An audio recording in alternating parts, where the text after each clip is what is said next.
I actually cannot believe that I am saying these words. The BBC presenter David Aaronovitch has just called on X for Joe Biden to kill President Trump because he claims he is a threat to national security. Because this tweet is so insane, let me read it to you exactly. So David Aaronovitch writes, "If I was Biden, I'd hurry up and have Trump murdered on the basis that he is a threat to America's security. Hashtag SCOTUS," referring to today's Supreme Court ruling. Now, this is wrong on so many levels. But I think one of the things that angers me most is how is this sort of incitement to violence completely acceptable when it comes from the left?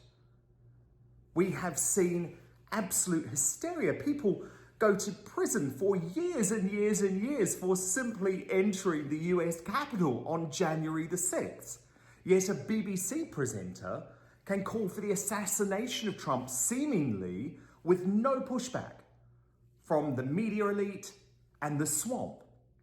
Now, I also have a really personal view on this one. You may remember, if you followed the story, that I ended up losing my job on GB News and losing my job as a columnist on the Daily Mail and effectively being cancelled from the mainstream media, which I'm actually delighted about, because of comments that Laurence Fox made on my GB News show. He said he didn't want to shag a left-wing commentator called Ava Santina. Now, the outrage over that was so hysterical that the mainstream media in the UK, the British Bashing Corporation, Sly News, Woke ITV, actually led their bulletins on it for days. That was Laurence just saying he didn't want to shag someone, making an off-colour joke, which maybe I shouldn't have let him do.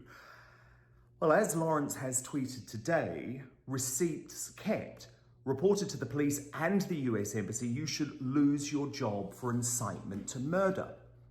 And I think, look, free speech is one thing, but how can the left call on people to be cancelled all the time for making a joke, but then think it's completely acceptable to call for the cold-blooded murder of a democratically elected US president who is currently the favorite, the overwhelming favorite, not only to be the Republican nominee for president, but to win back the White House? So I think this post on X raises a number of issues. It raises issues of rank hypocrisy from the left, but it also raises serious questions about Trump derangement syndrome and how far it will go. Because who's to say that there will not be a hard left Antifa extremist operating out of the United States of America who is inspired by this sick tweet from David Aaronovitch? So I would expect the BBC to sack this guy by the end of the day. What I can tell you, however, is this story will be covered up by the mainstream media. They won't want to talk about it. They will not want one of their own to be criticised.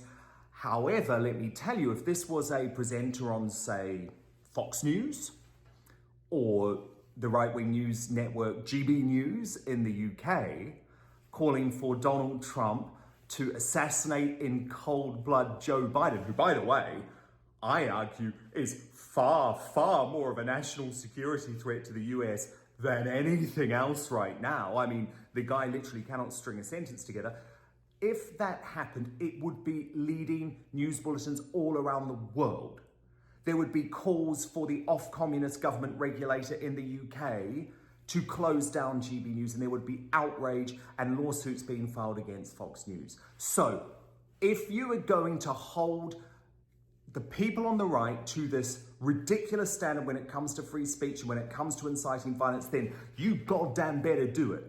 When sickos like Aaronovitch calling for Trump to be assassinated, a man who has threat after threat against his life on a daily basis, then you better show the same moral outrage. And you better show the same level of cancellation, because otherwise we see you. Let me tell you, they will not want to talk about this story, and that's why I wanted to tell you about what's gone on today.